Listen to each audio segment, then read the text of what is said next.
ação, mas também para ouvirmos a voz de Deus, o Senhor que fala conosco.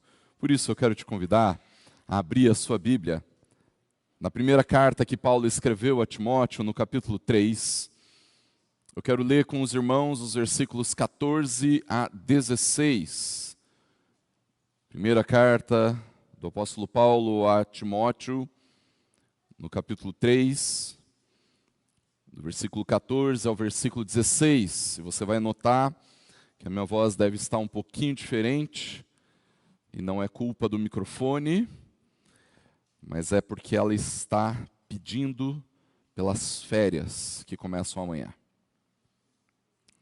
1 Timóteo, capítulo 3, do versículo 14 ao versículo 16, a palavra do Senhor diz assim: escrevo estas coisas a você, esperando ir vê-lo em breve. Mas se eu demorar, você saberá como se deve proceder na casa de Deus, que é a igreja do Deus vivo, coluna e fundamento da verdade. Sem dúvida, grande é o mistério da piedade. Aquele que foi manifestado na carne foi justificado em espírito, visto pelos anjos, pregado entre os gentios, crido no mundo, recebido na glória. Vamos orar? Deus, em nome de Jesus, nós te louvamos pela tua palavra, e hoje em especial, Deus, nós louvamos o Senhor pela tua igreja, o teu povo, lugar da habitação do Senhor. Nós pedimos, Pai, para que o Senhor ministre nas nossas vidas, que nós sejamos edificados, mas que, sobretudo, Deus, nós conheçamos o Senhor, e que ao ouvirmos o Senhor que fala conosco, nós possamos provar da tua graça, da tua bondade, das tuas maravilhas e dos teus poderosos feitos. Opera, Deus, com graça em nós, é o que nós te pedimos, em nome e para a glória do Senhor Jesus. Amém. Pastor Mark Dever começa o livro O que é uma igreja saudável? Com uma pergunta que eu quero fazer para você nessa noite. A pergunta é: o que você procura em uma igreja? Você já parou para pensar a respeito disso? Não precisa responder em voz alta. Apenas pense. A igreja ideal é um lugar que tem... Complete a frase na sua cabeça. A igreja ideal é um lugar que tem... Alguns responderiam dizendo: a igreja ideal para mim é um lugar que tem um culto animado e uma música excelente. Outros vão dizer: não, o que mais me interessa é a pregação e o ensino da palavra. Eu busco uma igreja que seja fiel no ensino e na pregação. Esse com certeza é um presbiteriano, né? Ainda existem aqueles que pensam que a igreja ideal é aquela que possui programações e eventos para as mais diversas faixas etárias, para as mais diversas configurações familiares, como, por exemplo, as sociedades internas e departamentos, para que todos os membros da família sejam incluídos na vida da igreja. E ainda vão existir aqueles que vão dizer que buscam uma igreja que proporcione a eles grandes experiências espirituais, grandes experiências sobrenaturais. O que talvez nenhuma destas respostas contempla, queridos, é que essas características sozinhas, sem a soma de todas elas, não formam o que de fato a Bíblia nos diz a respeito da igreja. O problema é que reduzir a igreja a qualquer dessas características pode fazer com que você venha a procurar e encontrar a igreja errada. E mais do que isso, pode fazer com que você desvalorize a sua igreja. Para nossa tristeza, irmãos, nós vivemos em um tempo em que os próprios crentes desprezam a igreja. Existe uma parcela considerável de cristãos que olha para a vida da igreja como se fosse algo meramente opcional ou, quem sabe, até mesmo irrelevante para a sua vida com Deus. Irmãos, eu já perdi as contas de quantas vezes eu já tive que lidar com irmãos que se utilizam de uma falsa teologia para dizer: eu não preciso ir na igreja para adorar a Deus. E o mais curioso, queridos, é que normalmente estes que dizem essas coisas são aqueles que, se não estiverem na igreja, não vão adorar a Deus. Eu já cheguei a ouvir, queridos, em um treinamento de evangelismo, a seguinte instrução: olha, se você estiver evangelizando alguém, leva para a sua célula, leva para o seu grupo pequeno, mas não leva para a igreja, porque corre o risco da igreja, entre aspas, estragar a sua evangelização.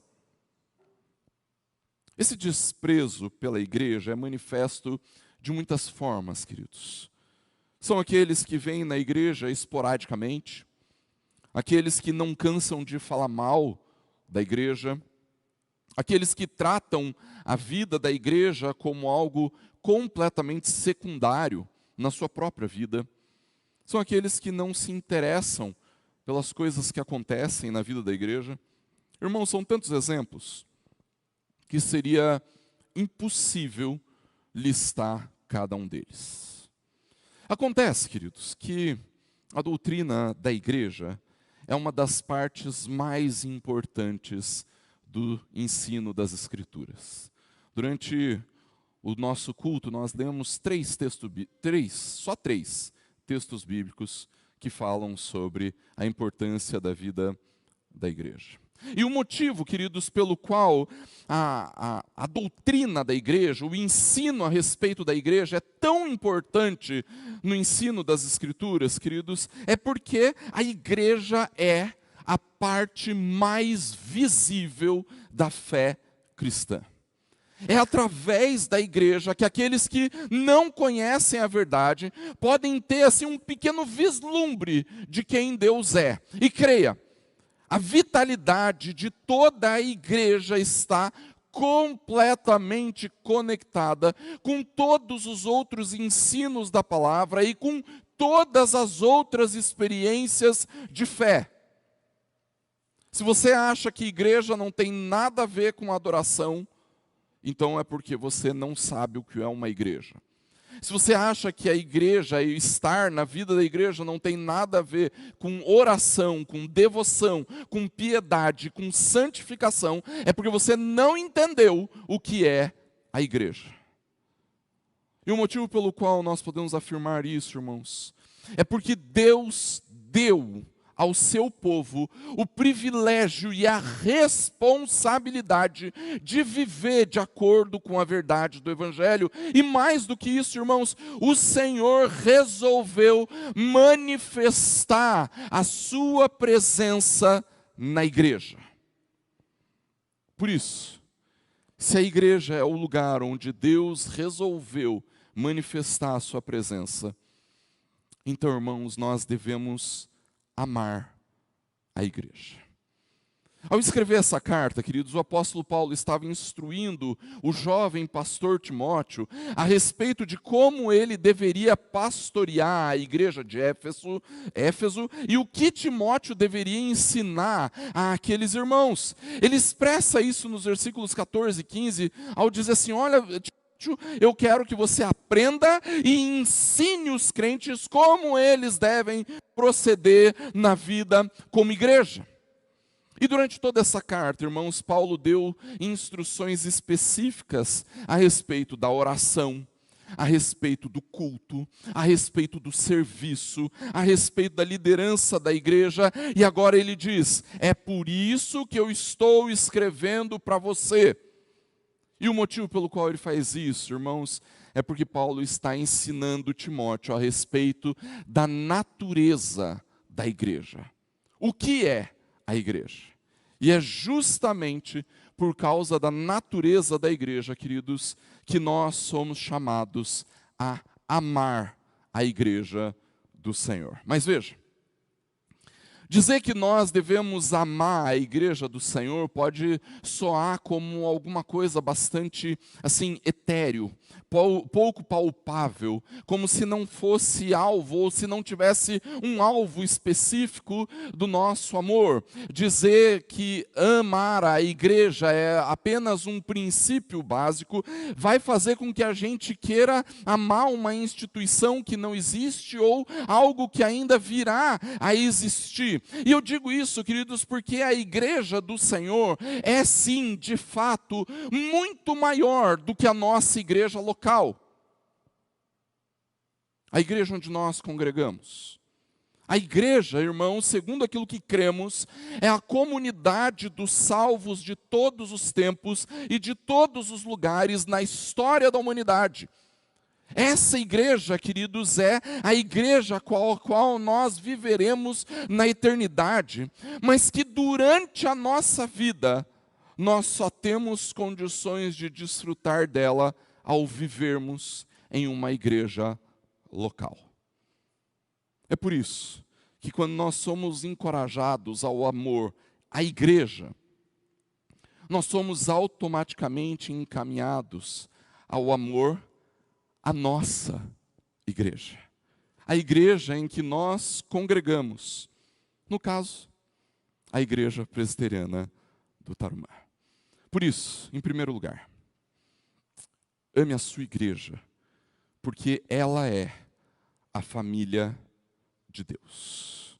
Ame a sua igreja, porque ela é a família de Deus. Paulo estabelece para nós, queridos, aquilo que ele crê a respeito da natureza da igreja, e nós devemos amar a igreja por causa da sua natureza.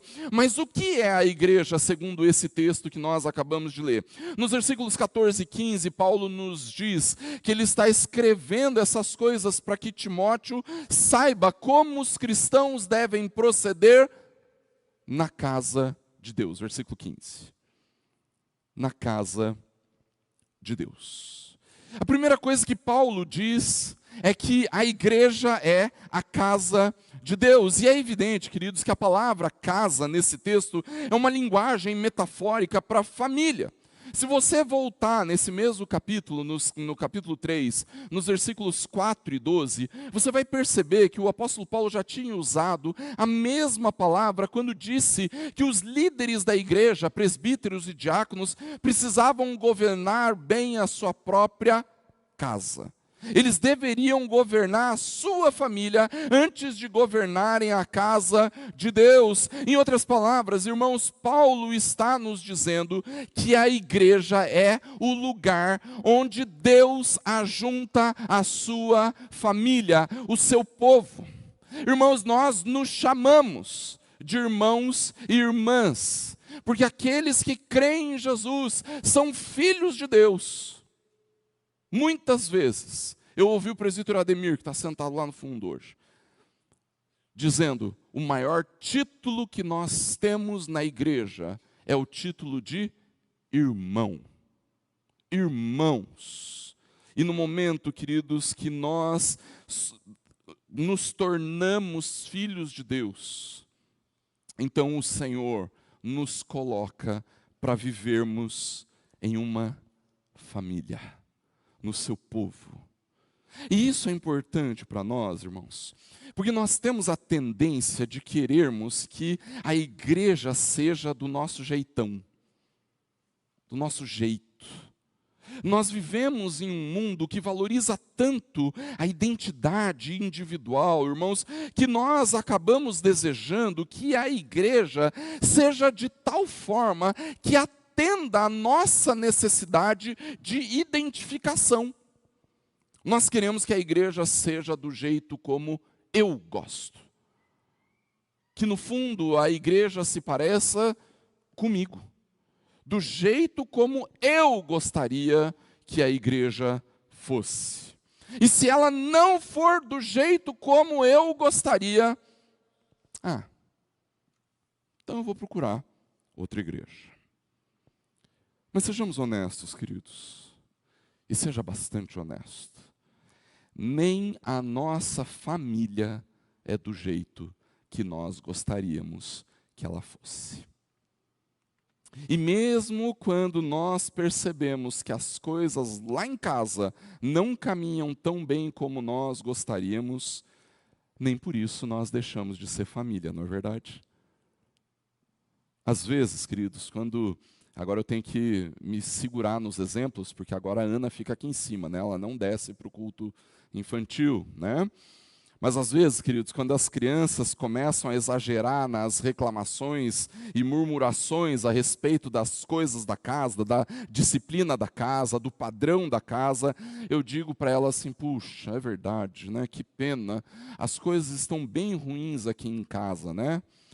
Você quer procurar uma outra família para você?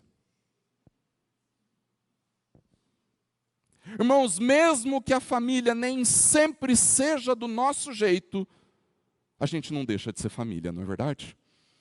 Então, por que a gente acha que está tudo bem ir procurar uma outra igreja, porque a igreja não é do jeito que eu gostaria que ela fosse?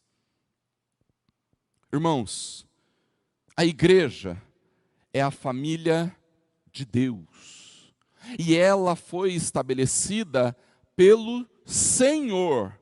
Não foi estabelecida pelas nossas semelhanças, ela não foi estabelecida pela nossa simpatia de uns pelos outros, nem pela afinidade que temos uns com os outros. A igreja não foi estabelecida pela nossa grande estratégia de público-alvo. A igreja é eternamente estabelecida pelo Senhor. E quer você queira ou não, nós estamos em um relacionamento eterno uns com os outros. Esse irmão que você reclama, murmura, critica, vai te acompanhar por toda a eternidade. Ainda que as coisas na igreja não sejam como você quer, e elas não precisam ser, ame a sua igreja. Ainda que você encontre dificuldades de relacionamento, ame a sua igreja. Ainda que você perceba que não tem muita afinidade com os seus irmãos, ame a igreja. A igreja não precisa se parecer com você. A igreja é a família de Deus. Ela precisa se parecer com o Senhor. Ame a igreja, porque ela é a família de Deus, mas em segundo lugar, ame a sua igreja, porque ela é o lugar da habitação de Deus. Na sequência do versículo 15, queridos, o apóstolo Paulo nos diz que esta família de Deus é também a igreja do Deus vivo. A igreja do Deus vivo. Irmãos, nós precisamos lembrar que a igreja, como o ajuntamento dos crentes, é o lugar da habitação de Deus. Entenda, eu não estou falando desse prédio, desses tijolos, dessas paredes, ou de qualquer outro prédio, em qualquer outro lugar do mundo. Eu estou falando sobre o encontro dos crentes, reunidos para adorar a Deus. Esse é o lugar onde Deus habita. E a prova disso, queridos, é que a segunda característica que Paulo nos dá a respeito dessa comunidade, desse ajuntamento, dessa congregação, é que nós somos chamados de a igreja do Deus vivo. No Antigo Testamento, o Senhor, o Deus dos céus, o Deus Altíssimo, é chamado de Deus vivo, justamente para estabelecer um contraste com os ídolos mortos. Enquanto o Senhor está vivo e agindo em meio e em favor do seu povo, os ídolos estão mortos e inativos. No entanto, nós também vamos encontrar essa forma de se referir a Deus, o Deus vivo no Novo Testamento, para enfatizar que este Senhor que age em meio ao seu povo é o Deus eterno, o Deus imortal. Em outras palavras, queridos, Paulo está dizendo que a igreja é essa reunião dos crentes, a congregação, o ajuntamento daqueles que foram redimidos pelo Senhor, que foram alvo da ação graciosa do Senhor, onde o Deus eterno habita e que Deus é a fonte da vida destes crentes. A igreja é o lugar onde Deus comunica a vida àqueles que creem nele. E veja, irmãos, é exatamente por isso que aqui na nossa igreja nós levamos tão a sério a pregação e o ensino da palavra. Irmãos, nós entendemos que ao ensinarmos e pregarmos a palavra com fidelidade, nós estamos edificando a igreja na verdade de Deus. Deus está comunicando a sua vida a nós quando nós somos edificados na palavra. Entenda. Ainda que um ensino, uma pregação fiel da palavra não seja tudo o que uma igreja precise, ainda assim, a base de uma igreja viva é o ensino fiel da palavra. Todas as vezes que nós ministramos a igreja, queridos, nós precisamos comunicar a vida que vem do Senhor. No entanto, irmãos, a pregação não é o todo dessa comunicação da vida de Deus para a edificação dos crentes. Para que todos os crentes sejam nutridos e edificados pelo Deus vivo, nós precisamos amar a igreja, servindo a igreja, ao ministrarmos a vida do Deus vivo que se faz presente na igreja. Nós comunicamos a vida do Deus vivo uns aos outros, irmãos, quando nós oramos uns com os outros. Quando nós servimos uns aos outros, quando nós nos importamos e nos doamos uns aos outros. É por isso que você precisa servir a sua igreja. É por isso que você precisa dizimar e ofertar como uma expressão do seu serviço. É por isso que você precisa encontrar um departamento para servir. É por isso que você precisa fazer alguma coisa, nem que seja chamar aqueles irmãos que estão sofrendo para ir na sua casa e orar com eles, nem que seja ir visitar os irmãos que estão afastados por conta das lutas da vida. Você precisa fazer alguma coisa. Você precisa servir a sua igreja. Porque só assim você demonstra que ama a igreja do Deus vivo. Por isso, ame a sua igreja, porque é o lugar da habitação de Deus. Mas em terceiro lugar, ame a sua igreja por causa da responsabilidade que ela carrega. A terceira característica que Paulo dá à igreja no versículo 15, queridos, é que ela é coluna e fundamento da verdade. Coluna e fundamento, irmãos, são metáforas da arquitetura, da engenharia. Um fundamento, irmãos, é essencial para qualquer construção. Um edifício vai ser tão firme quanto for o seu fundamento. E o que Paulo está dizendo, irmãos, é que é justamente a igreja que sustenta e demonstra a verdade gloriosa do Evangelho. Preste bem atenção nisso.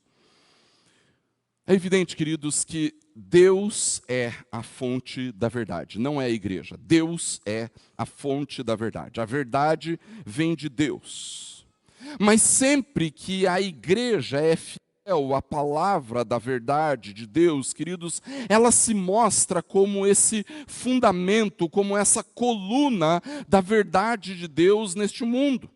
É por isso, irmãos, que como igreja somos nós que precisamos promover e proteger a verdade do Evangelho. Nós não deveríamos esperar que a sociedade viva a verdade. Nós não devemos criar expectativas de que a verdade será amada pelo mundo em que nós vivemos. Nós sabemos que não é assim, irmãos. É por isso, queridos, que nós somos chamados a permanecermos firmes, mesmo quando nós somos atacados pelas mentiras de um mundo mau.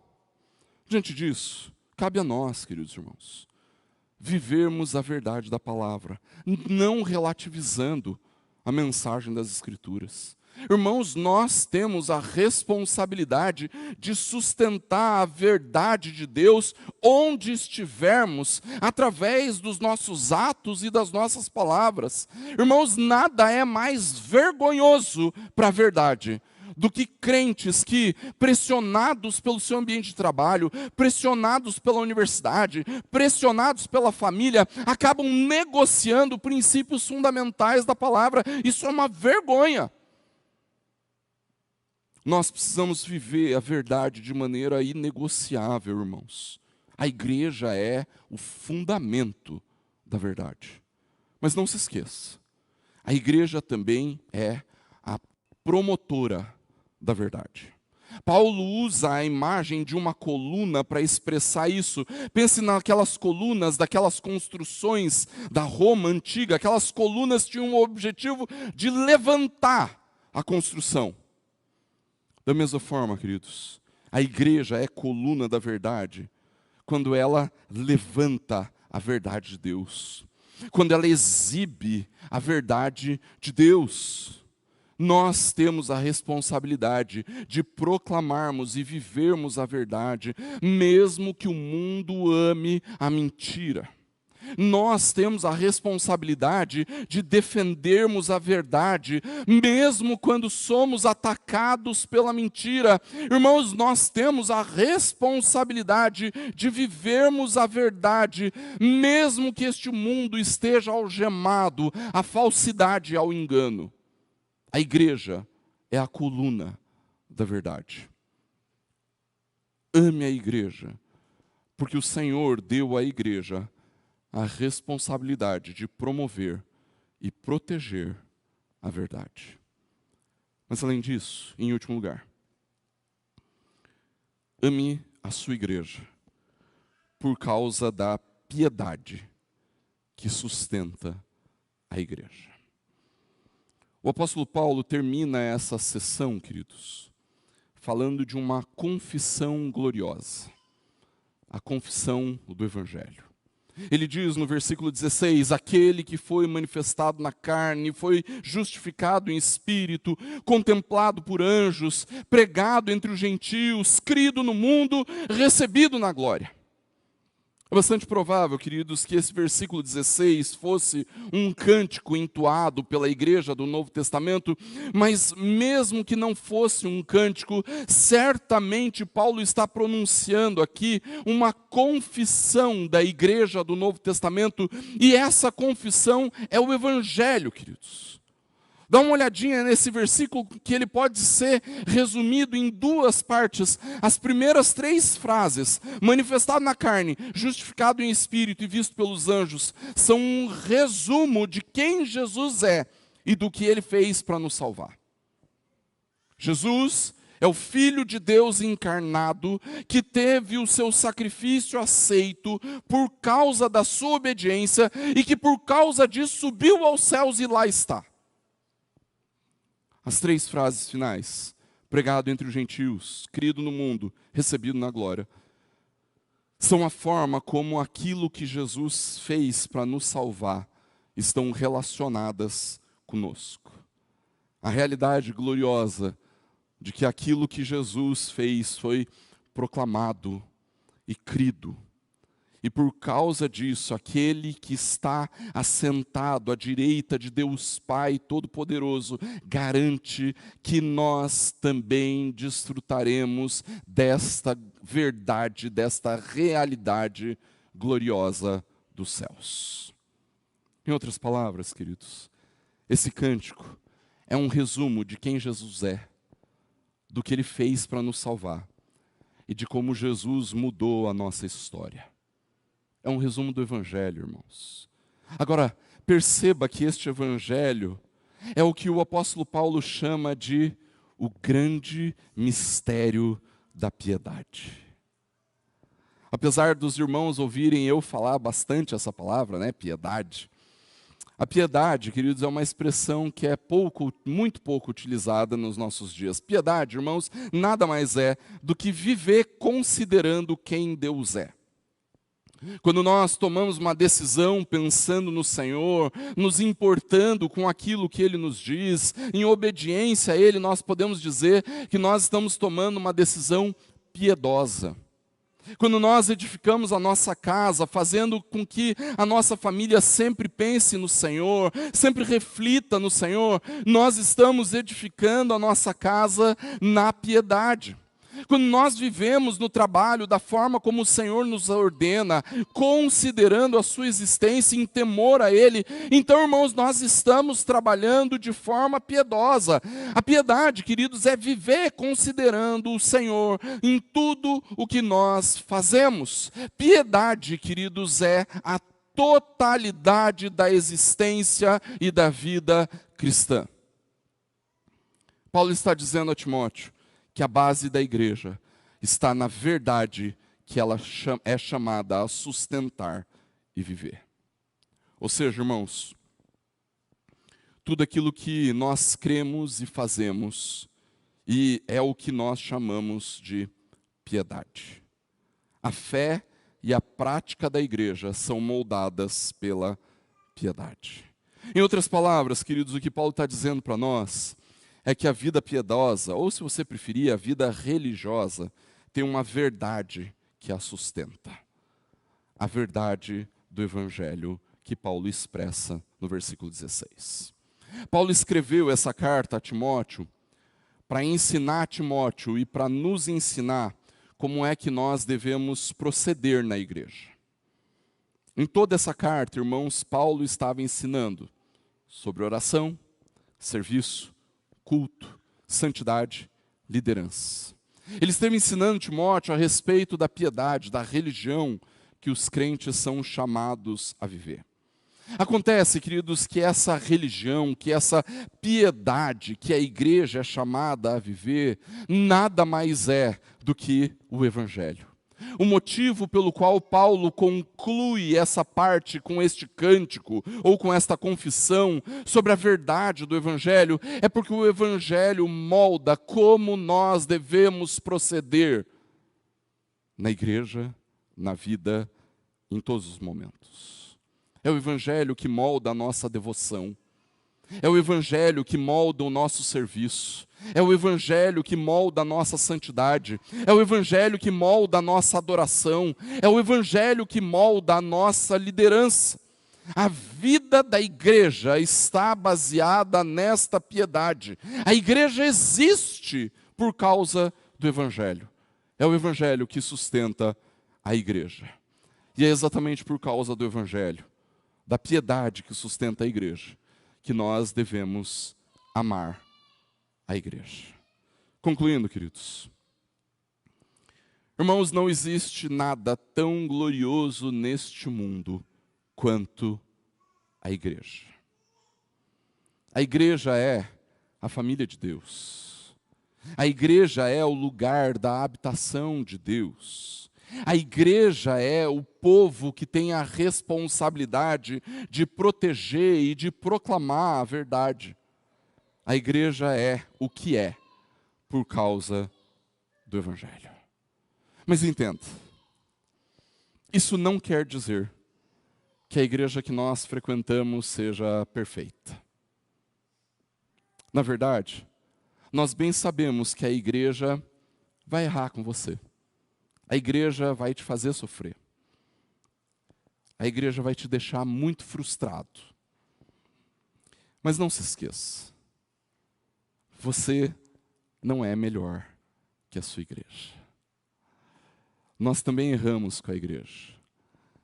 Nós também fazemos a igreja sofrer por causa dos nossos pecados e limitações. Nós também deixamos a igreja frustrada com quem nós somos. Mas mesmo assim, queridos, mesmo diante de tudo isso, nós somos chamados para amarmos a igreja.